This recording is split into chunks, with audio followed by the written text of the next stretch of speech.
The moment my sister Sarah ordered the $89 lobster thermidor, I knew this family dinner would end badly. For 3 years, I'd been the family ATM. Every birthday, holiday, celebration, they'd smile, order freely, then slide me the check like it was my privilege to pay. But tonight felt different. The way Mom winked at Dad when he ordered that $45 Wagyu steak told me they had plans. Little did they know, I had plans too. Plans that would change everything. By the end of this meal, they'd learn what happens when you mistake kindness for weakness. I arrived at the Golden Oak 15 minutes early, just like always. The restaurant's warm amber lighting cast everything in a honey glow, making the mahogany paneling and crystal chandeliers look like something out of a fairy tale. I chose our usual corner booth, the one Mom loved because it felt intimate and special, and ordered a sparkling water with lime. My hands were steady as I checked my phone, scrolled through work emails, tried to ignore the familiar knot forming in my stomach. This was supposed to be a celebration dinner for my promotion to senior marketing manager at TechFlow Solutions. When Mom called 3 days ago, her voice had been sugar-sweet. "Oh, honey, we're so proud of you. We simply must take you out somewhere fancy. You deserve it." The warmth in her voice had made me forget, temporarily, about the pattern. The pattern I'd been financing for 3 years without really understanding what I was doing. "Ellis, there's our successful girl." Mom's voice carried across the restaurant as she swept toward the table in her new burgundy dress, the one I'd watched her order online last month. Dad followed behind in his good suit, the navy one he saved for church and special occasions, while Sarah clip-clopped in heels that probably cost more than my car payment. Michael brought up the rear, already looking uncomfortable in his too-tight button-down. The hugs came first, warm and genuine feeling. Mom's Chanel perfume, the expensive one, enveloped me as she kissed my cheek. "You look absolutely radiant, sweetheart. Success suits you." Dad's hug was brief but solid, his cologne familiar and comforting. Sarah squeezed me tight, her diamond tennis bracelet, another recent purchase, catching the light against my shoulder. "Congratulations, sis," Michael mumbled, but his smile seemed real enough as he took the seat across from me. For a moment, sitting there surrounded by my family in this beautiful restaurant, I felt that old warmth, the feeling of belonging, of being loved, of being the daughter who'd made good and could share her success with the people who mattered most. This was what family was supposed to feel like, wasn't it? "Tonight's special, honey," Mom said as she settled into the booth, her eyes bright with something I couldn't quite identify. "We're celebrating your success. And when we celebrate, we do it right." There it was, that slight emphasis on your, the way her smile lingered a beat too long. A tiny alarm bell chimed somewhere in the back of my mind, but I pushed it down. I was being paranoid. This was my family. They loved me. The waiter appeared, crisp and professional in his black vest and bow tie. "Good evening, folks. Can I start you off with some cocktails or appetizers tonight?" "Oh, yes," Mom said immediately, not even glancing at the menu. "We'll have the seafood tower for the table, and I'll take a glass of your Dom Perignon." She looked around the table with a radiant smile. "We're celebrating. Dom Perignon." I felt my chest tighten slightly. That had to be at least $40 a glass. But this was a celebration, right? My promotion was a big deal. I made decent money now. I could handle one expensive dinner. Dad was already deep in the menu, his reading glasses perched on his nose. "That Wagyu strip steak looks incredible," he murmured, almost to himself. $45. Haven't had Wagyu in, well, ever. Sarah gasped with delight. "Oh my God, they have lobster thermidor. I've always wanted to try that. $89. She looked up at me with sparkling eyes. "This place is amazing, Ellis. You really picked a winner." I blinked. "I picked it?" "Actually, Mom suggested, the atmosphere is just perfect," Sarah continued, her voice getting that excited, breathless quality it took on when she was about to spend money she didn't have. "And look, they have those little chocolate soufflés that take 20 minutes to make. We have to get those for dessert." Michael was studying his menu with the focused intensity of someone doing complex math. "The prime rib is $38. he said quietly. "But it comes with the potato gratin and the seasonal vegetables." My palms felt slightly damp as I opened my own menu. When had a simple celebration dinner turned into a tasting menu at the Golden Oak? I found myself scanning the right side of each page first, the prices, before reading the actual dishes. Salads ranged from $16 to $24. The cheapest entree was $28 for a chicken breast that probably wasn't much different from what I could make at home. "Ellis makes good money now," Sarah said to the waiter, as if that explained something. "She's some kind of marketing genius at a tech company." The waiter smiled politely and turned to me. "Congratulations on your promotion, miss. What can I start you with this evening?" "I think I'll just have the—" I started to say the garden salad, but Mom's hand landed on my arm. "Oh no, sweetheart, don't be modest tonight. This is your celebration. Order something indulgent. When's the last time you really treated yourself? When's the last time I treated myself to an $89 lobster dish? Never, because I was too busy treating everyone else." The thought came unbidden, sharp and bitter, and I immediately felt guilty for having it. "Maybe I'll start with the soup," I said diplomatically. "The lobster bisque is divine here," Sarah said. $22, but totally worth it." $22 for soup. I did quick mental math. If everyone ordered what they were talking about, we were looking at close to $300 just for entrees. Add appetizers, drinks, dessert, tax, and tip. "Don't be stingy, dear," Mom said softly, but there was something underneath the gentle tone. "Family first. We're here to celebrate you after all." Stingy. The word hit me like a small slap. I wasn't being stingy, I was being practical. But sitting there under my family's expectant gazes, practicality felt like a character flaw. The seafood tower arrived like a small monument to excess. Shrimp, crab, oysters, and something that looked like tiny lobsters arranged on a 3-tiered silver stand with crushed ice. I watched my family dive in with enthusiasm while I calculated probably $120 just for the appetizer. "This is incredible," Dad said, cracking into a crab claw with gusto. "Ellis, you've really outdone yourself." I'd outdone myself? I hadn't ordered the seafood tower. But somehow, in the space of 20 minutes, this evening had become something I was hosting rather than being treated to. The shift was subtle but complete, like waking up in a room where all the furniture had been moved slightly to the left. Mom's Dom Perignon arrived in a crystal flute, the bubbles catching the light like tiny golden pearls. "To Ellis," she said, raising her glass. "Our brilliant, successful, generous girl." Generous. There was that word again, the one they'd been using about me for years.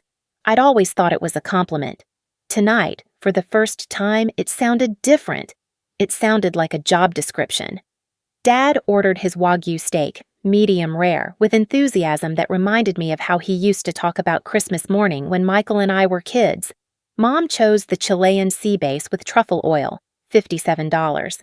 Sarah, predictably, went with the lobster thermidor, adding a side of grilled asparagus and a Caesar salad to start. Michael looked agonized as he stared at his menu. "The prime rib really does sound good," he said quietly. "But maybe I should just get the chicken." "Get the prime rib," Sarah said immediately.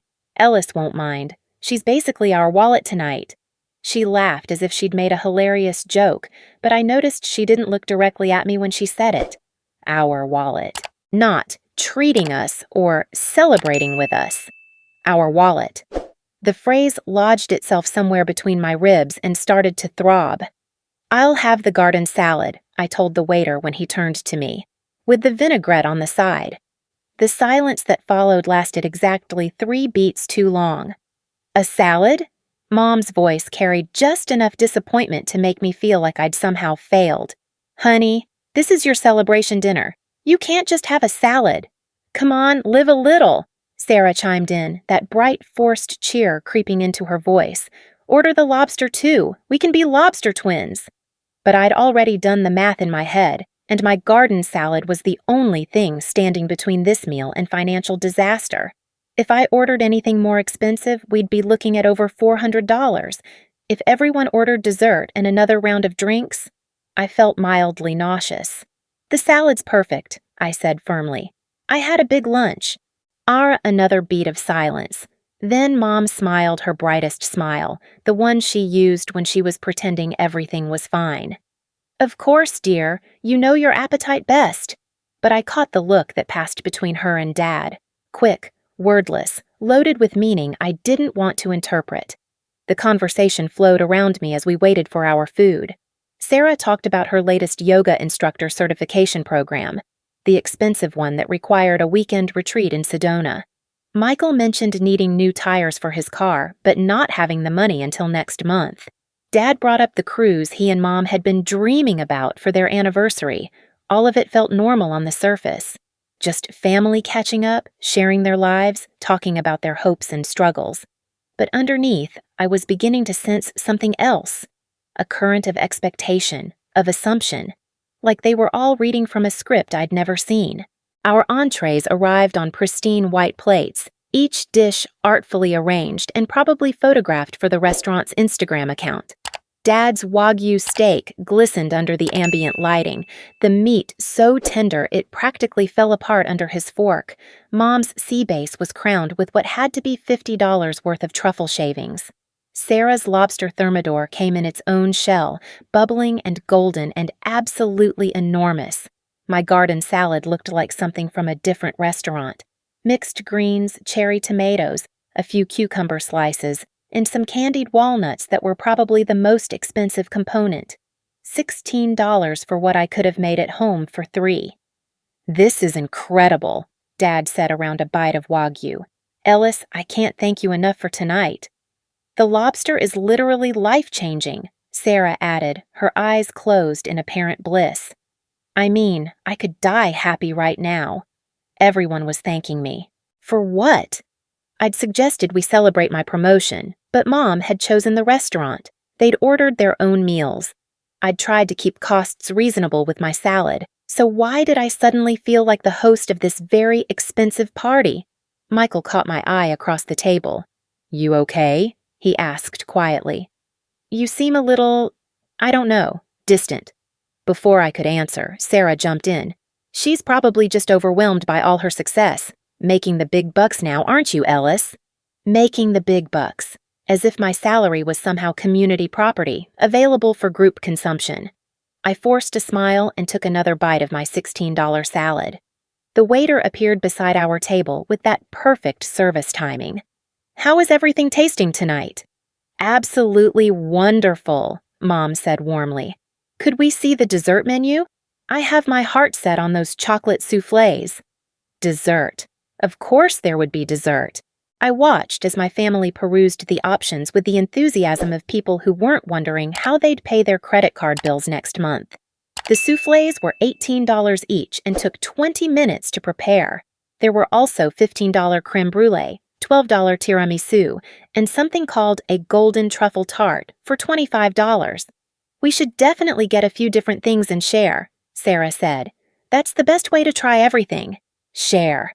As if we were all contributing equally to this increasingly expensive experiment in family bonding.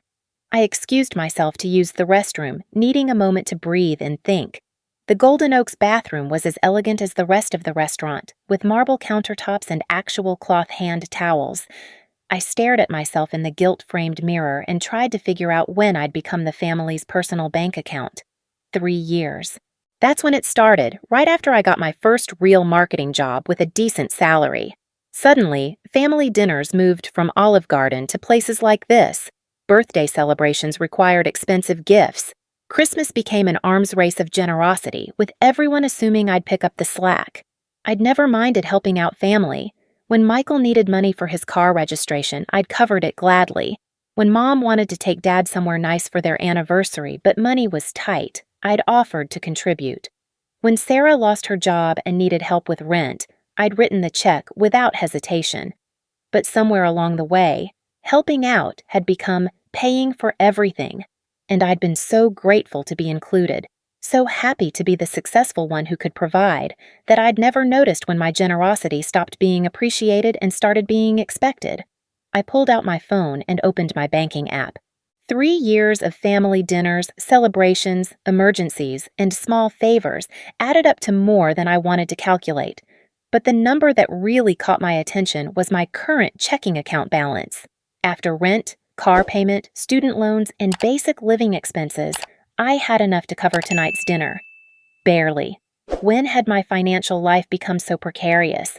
When had I stopped saving for my own future because I was too busy funding everyone else's present? I walked back to the table to find the dessert conversation in full swing.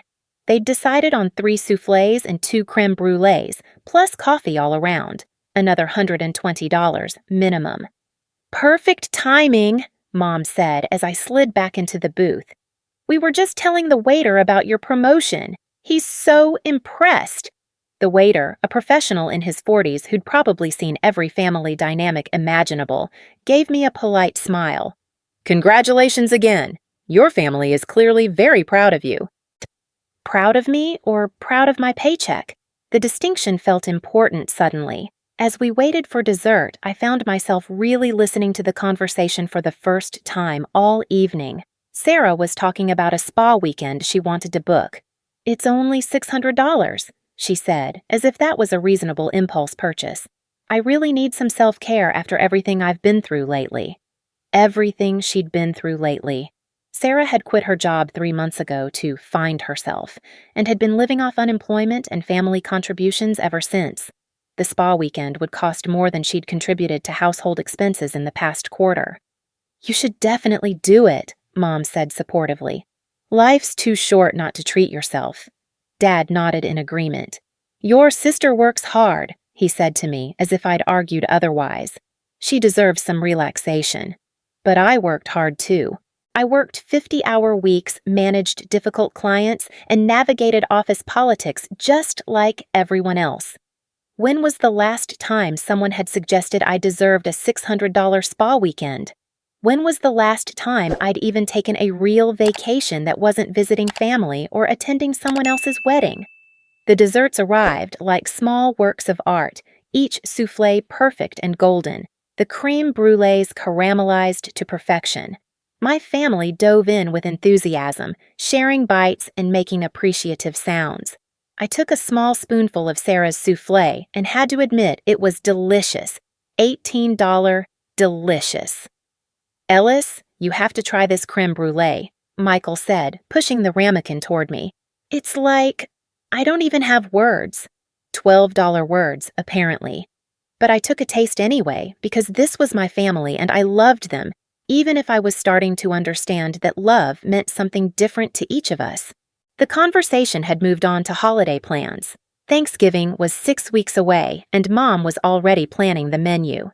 "I was thinking we could do something really special this year," she said. "Maybe rent one of those private dining rooms somewhere elegant. Ellis, you could probably get us a good deal through your work connections, right?" More assumptions. My work connections, my ability to secure deals, my presumed willingness to orchestrate and finance another family celebration. I found myself nodding automatically, even though I had no work connections in the restaurant industry and no idea how to get group discounts for private dining rooms. "That sounds lovely," I heard myself say, the words coming out on autopilot while my mind reeled. The check arrived on a small silver tray, folded discreetly in a black leather folder. The waiter placed it directly in front of me without hesitation, as if there had never been any question about who would be handling the bill. I opened the folder with hands that weren't quite steady. $980. Plus tip, we were looking at well over $1,000. $1,000 for one meal. My rent was $850. This single dinner cost more than my housing for an entire month.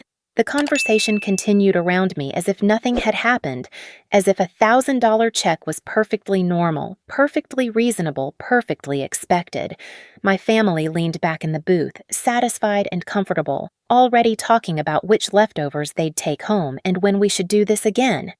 "Ellis, everything okay?" Dad's voice seemed to come from very far away. I looked up to find 4 pairs of eyes watching me with varying degrees of concern. Concern, but not surprise. Not one of them looked shocked by the total. Not one of them reached for their wallet or offered to split the check. "Just looking over the details," I managed to say. You know how I am with numbers. That's our accountant, Sarah said fondly, as if being careful with money was a charming quirk rather than a necessity, always double-checking everything. Our accountant, their sponsor, their wallet, their ATM. When had I stopped being their daughter and sister and become their financial services provider? I just need to make a quick work call, I said, standing up from the table. Something urgent came up. I'll be right back. I made it outside before my hands started shaking. The cool October air hit my face like a wake-up call. I stood on the sidewalk outside the Golden Oak, my breath forming small clouds in the evening chill, and finally allowed myself to process what had just happened inside. $1,000 for one meal. While I'd been sitting there eating a $16 salad and watching my family gorge themselves on luxury I couldn't afford, but it wasn't really about the money, was it? It was about the assumption, the complete, unquestioned certainty that I would pay. Not one person at that table had even pretended to reach for their wallet. The waiter had placed the check in front of me like I was wearing a sign that said, Financial Responsibility Department. I pulled out my phone, ostensibly to make the work call I'd mentioned, but really just to have something to do with my hands while I figured out what came next. The smart thing would be to go back inside, pay the bill, and have a conversation with my family later about boundaries and expectations. The mature thing would be to address this like an adult, calmly and directly. But as I stood there scrolling through my contacts, I could hear laughter drifting out from the restaurant. My family's laughter, comfortable, satisfied, completely unburdened by any concern about the financial reality of what they'd just consumed. And suddenly, I wasn't feeling particularly mature. I found myself walking toward the parking lot instead of back toward the restaurant entrance, just to clear my head, just to think. My car sat under a streetlight, reliable and modest among the BMWs and Mercedes that seemed to populate the Golden Oaks customer base. I'd driven here straight from work, still in my business casual blazer and comfortable flats, while my family had clearly dressed up for what they knew would be an expensive evening. An expensive evening they'd never intended to pay for. My phone buzzed with a text from my best friend Maya. How's the celebration dinner? Living it up with the fam? I stared at her message for a long moment, then typed back, Emergency. Need backup. Her response came immediately. On my way. Send location. Maya Chen had been my closest friend since college, the kind of person who would drop everything and drive across town without asking questions. More importantly, she was the only person in my life who'd ever called out my family's behavior for what it was. They're using you, she'd said more than once, usually after I'd mentioned covering someone's expenses or facilitating another family adventure I couldn't really afford. You know that, right? I'd always defended them. Family helps family. Blood is thicker than water. They'd do the same for me. All the phrases people use when they know something's wrong but don't want to face it. Standing in that parking lot with $1,000 check waiting inside and my family probably wondering where their personal ATM had wandered off to, I finally understood what Maya had been trying to tell me. I wasn't their daughter at these events. I was their sponsor. The realization hit me like cold water. 3 years of being generous Ellis, the successful one who could afford to treat everyone, the daughter who'd made good and could share the wealth, except I wasn't wealthy. I was a marketing manager with student loans and a modest savings account that had been steadily drained by family obligations I'd been too blind to see clearly. I thought about Sarah's spa weekend that she deserved. $600 for self-care while she collected unemployment and lived rent-free in Mom and Dad's basement. I thought about Dad's excitement over the Wagyu steak, $45 for a single piece of meat he'd never buy for himself, but had no qualms about ordering when I was paying.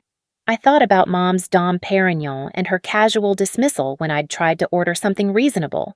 Don't be stingy, dear. Family first. Family first. But which family member came first? Because from where I was standing, it seemed like everyone came before me. My phone rang. Maya. Where are you? She asked without preamble. I'm in my car. Golden Oak Restaurant on 5th Street, I said. But Maya, I don't even know what I'm doing. I'm standing in a parking lot having some kind of existential crisis while my family waits for me to pay for their $1,000 dinner.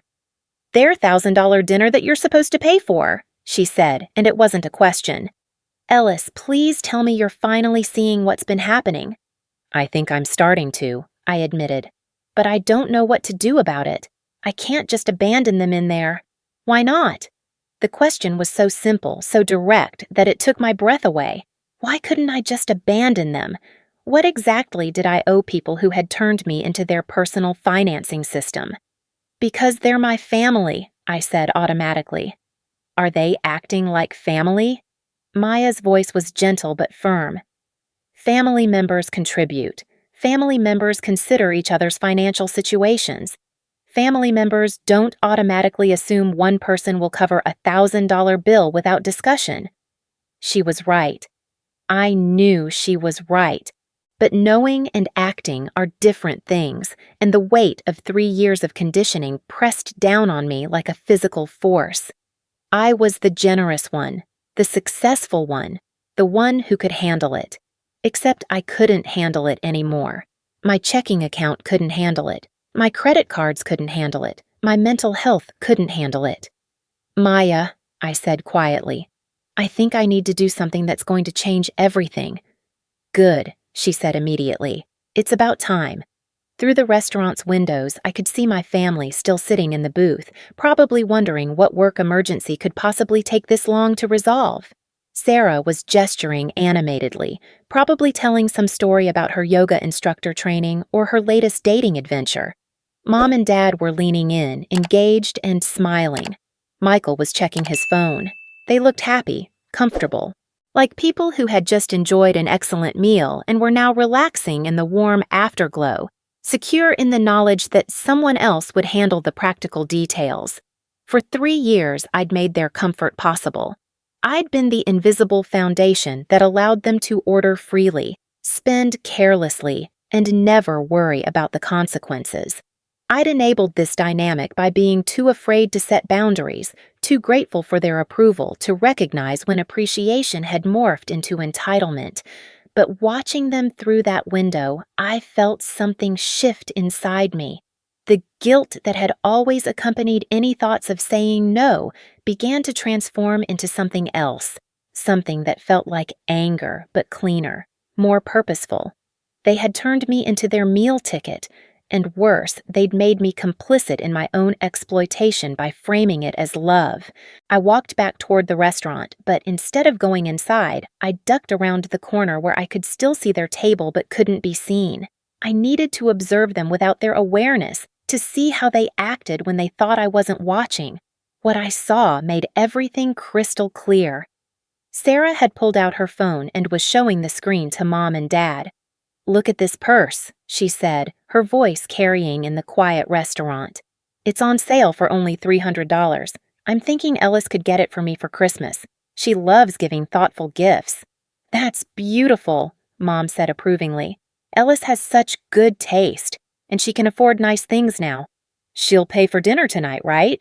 Michael asked, and there was something in his tone I'd never heard before. Not concern about my financial situation, but concern that their meal ticket might not come through. Of course she will, Dad said dismissively. She always does. Ellis loves being our hero. Our hero. The phrase hit me like a slap. I wasn't their hero. I was their mark, the family member they'd identified as having the resources and the psychology to be systematically drained. They'd found my weakness, my desperate need to be loved and appreciated, and they'd weaponized it. That girl would bankrupt herself before disappointing us, Mom said with a laugh that sounded fond but felt cruel from my hidden vantage point. That girl would bankrupt herself before disappointing us. The sentence hung in the air like a verdict. They knew. They knew I was stretching myself financially to cover their expenses, and they didn't care. In fact, they were counting on it. My willingness to sacrifice my own financial stability for their comfort wasn't something they appreciated. It was something they relied on. I pulled out my phone with hands that were no longer shaking. The anger had crystallized into something cold and clear and surprisingly liberating. For the first time in 3 years, I knew exactly what I needed to do. I opened my family group chat and typed, "Family emergency. Had to leave suddenly. Hope you enjoyed your meal." Then I turned off my phone. The walk to my car felt like the longest 30 seconds of my life. Every step was a choice, every breath a small act of rebellion against 3 years of conditioning. I expected to feel guilty, terrified, overwhelmed by the magnitude of what I was doing. Instead, I felt free.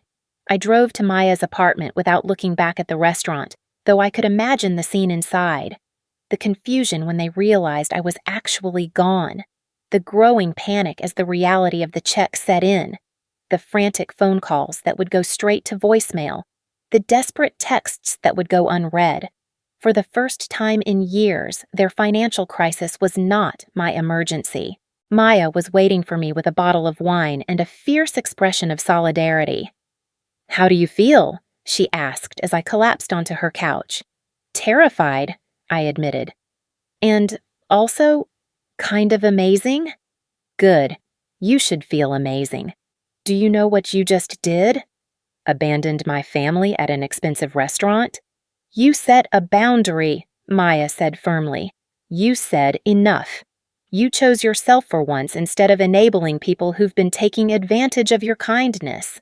My phone, still turned off, sat on Maya's coffee table like a small bomb. I knew that when I finally turned it back on, I'd find dozens of missed calls and messages, anger, guilt-tripping, manipulation disguised as concern. The full arsenal of tactics my family had developed to ensure their personal ATM stayed in line. "What if I'm wrong?" I asked Maya. "What if this really damages our relationship permanently?" "Ellis," Maya said gently. "What relationship? You're not their daughter when you're all together. You're their credit card. They don't spend time with you because they enjoy your company. They spend time with you because you pay for their entertainment." The truth of that statement settled over me like a heavy blanket. When was the last time any of them had called just to check in? When was the last time we'd done something together that didn't cost money? My money? When was the last time they'd asked about my life, my dreams, my struggles, without immediately pivoting to their own needs and wants? "I've been so stupid," I said. "You haven't been stupid. You've been loving. There's a difference. But loving people doesn't mean letting them use you." We sat in comfortable silence for a while, drinking wine and processing the magnitude of what had just happened. Maya's apartment was small but cozy, filled with books and plants and the kind of personal touches that make a space feel like home. It occurred to me that this was the most relaxed I'd felt in months, maybe years. "So what happens now?" I asked eventually. "Now you figure out who you are when you're not trying to buy your family's love," Maya said. "Now you discover what it feels like to spend your money on yourself. Now you learn the difference between people who love you and people who love what you can do for them." My phone remained off for the rest of the evening. For the first time in 3 years, someone else's financial emergency was not my problem to solve. The next morning arrived with startling clarity. I'd slept better than I had in months, despite the momentous nature of what I'd done. Maya made coffee and toast, and we sat at her kitchen table planning my new life like generals preparing for battle. "First things first," Maya said, "you need to see the financial damage. Really see it. Add up everything you've spent on family expenses over the past 3 years.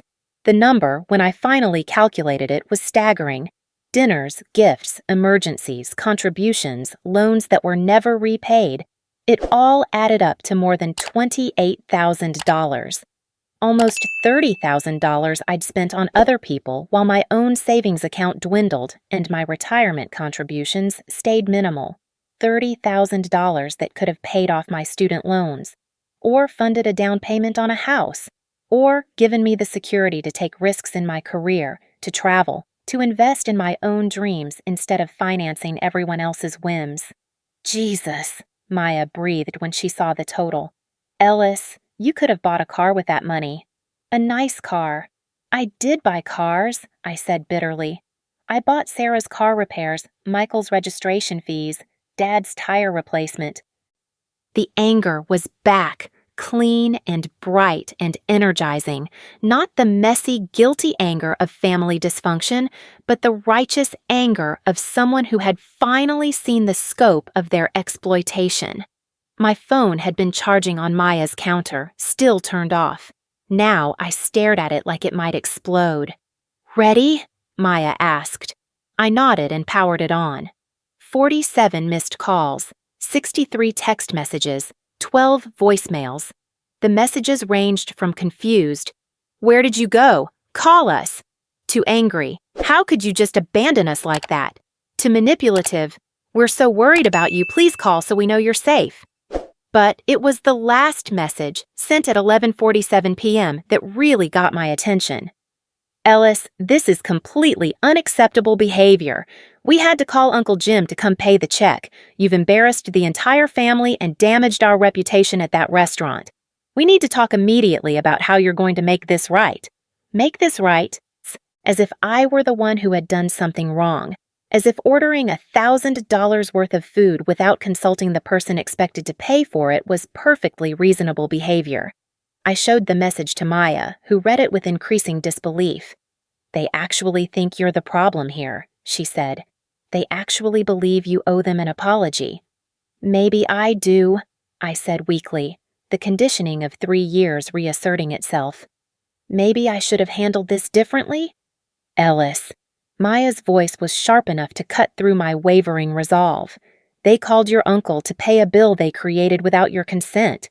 They ordered food they couldn't afford and expected you to cover it. Then they blamed you for their poor planning and financial irresponsibility. In what universe do you owe them an apology?" She was right. I knew she was right. But knowing something intellectually and feeling it emotionally are different things, and 28 years of family dynamics don't disappear overnight. My phone rang, Mom's number. "You don't have to answer that," Maya said. But I did answer it. I needed to hear what she had to say, needed to understand how she was going to frame this situation. "Ellis Marie Thompson," Mom's voice was ice cold with fury. "You get over here right now and explain yourself." "Hi, Mom," I said calmly. "I'm fine. Thanks for asking." "Don't you dare take that tone with me. Do you have any idea what you put us through last night? We were mortified. Uncle Jim had to leave his poker game to come bail us out of the mess you created." The mess I created. Not the mess they created by ordering food they couldn't pay for. The mess I created by failing to fulfill my assigned role as family financier. "I didn't create any mess, Mom," I said, and Maya nodded encouragingly. "You created a mess by assuming I would pay for an expensive meal without discussing it with me first. We were celebrating your promotion. We were proud of you." "You were celebrating my paycheck," I corrected, "and using my promotion as an excuse to order things you couldn't afford." The silence on the other end of the line stretched for several seconds. When Mom spoke again, her voice had shifted from anger to injured bewilderment. "Ellis, honey, I don't understand what's gotten into you. This isn't like you at all. We're family. Family takes care of each other." "You're right," I said. "Family does take care of each other. But for the past 3 years, I've been the only one doing the taking care of. You've all been doing the taking. That's not fair. You know we appreciate everything you do for us." "Appreciation isn't the same as reciprocation, Mom. When's the last time any of you helped me with anything? When's the last time you paid for dinner or helped me with a problem or even asked if I needed anything?" Another silence. Longer this time. "You've never needed anything," Mom said finally. "You're successful. You have a good job, a nice apartment. You're doing fine." And there it was, the fundamental assumption that had enabled 3 years of exploitation. Because I appeared to be doing fine, because I had a decent salary and didn't complain, they'd decided I was an unlimited resource. They'd never considered that I might have financial goals of my own, or that constantly covering their expenses might be impacting my ability to build my own future. "I'm not doing as fine as you think," I said quietly. "And even if I were, that wouldn't give you the right to assume I'll pay for whatever you want." "Ellis." Mom's voice had taken on the pleading tone she used when she wanted something. "Please come over so we can talk about this properly. As a family." As a family. the phrase that had been used to justify 3 years of financial exploitation. "I can't do that right now, Mom. I need some time to think." "Think about what? We love you, Ellis. You're our daughter."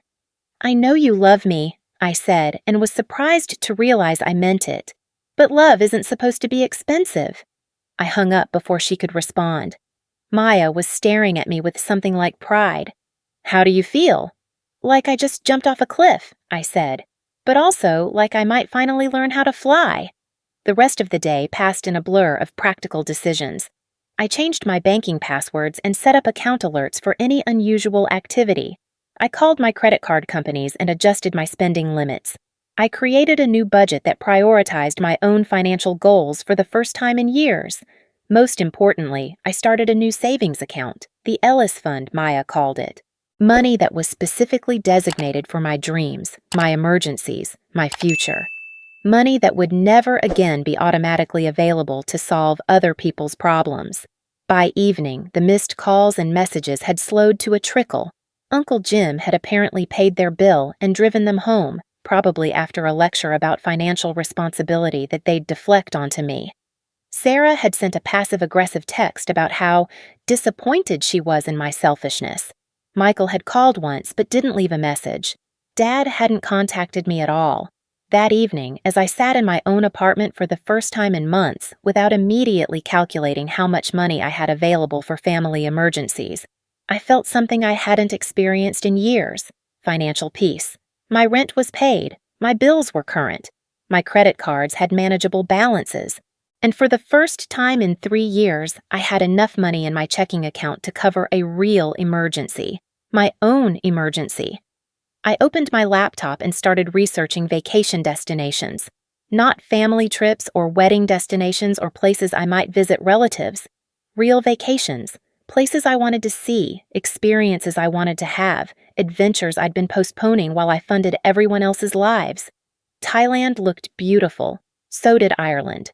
And that cooking class in Tuscany I'd bookmarked 2 years ago was still available. For the first time in years, I had choices. Real choices. Because I'd finally chosen myself. 3 days later, Michael called. "Ellis?" His voice was hesitant, uncertain. "Can we talk?" "Sure," I said, settling into my couch with a cup of tea. "What's on your mind?" "I've been thinking about what happened at dinner, about everything, really." He paused, and I could hear him taking a deep breath. "I never realized how much you've been paying for. I mean, I knew you picked up checks sometimes, but I never added it all up." "And?" "It's a lot, isn't it? More than we should have asked of you."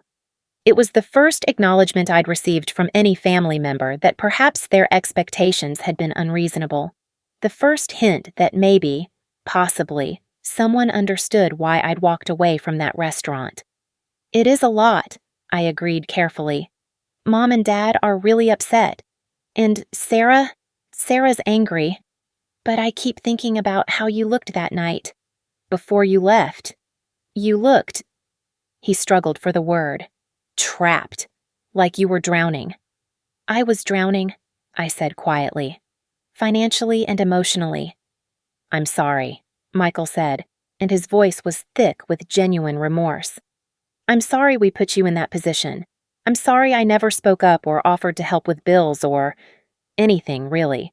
I just assumed you were okay with it because you never said anything." "I wasn't okay with it," I admitted. But I didn't know how to say anything without seeming ungrateful or selfish." "You weren't selfish. We were selfish. I was selfish." Another pause. "Is there any way to fix this? To make things right between us?" The question hung in the air between us, loaded with 3 years of history and hurt and hope. "I don't know," I said honestly, "but I'd like to try. As long as you understand that things have to be different going forward, I can't go back to being the family ATM." "I understand," Michael said quickly. "And Ellis, I got a second job, evenings and weekends. I want to start paying you back for all the times you covered my expenses." It wasn't everything. It wasn't an apology from Mom and Dad, or acknowledgement from Sarah, or a guarantee that our family dynamics would fundamentally change. But it was something. It was a beginning. After we hung up, I sat in my quiet apartment and felt something I hadn't experienced in months. Hope. Not the desperate hope of someone trying to buy love, but the calm hope of someone who had finally learned the difference between being generous and being used. I opened my laptop and booked the cooking class in Tuscany. 2 weeks in Italy, learning to make pasta from scratch and drinking wine in the countryside, funded entirely by money I'd saved by choosing myself for once. The Ellis Fund was already growing.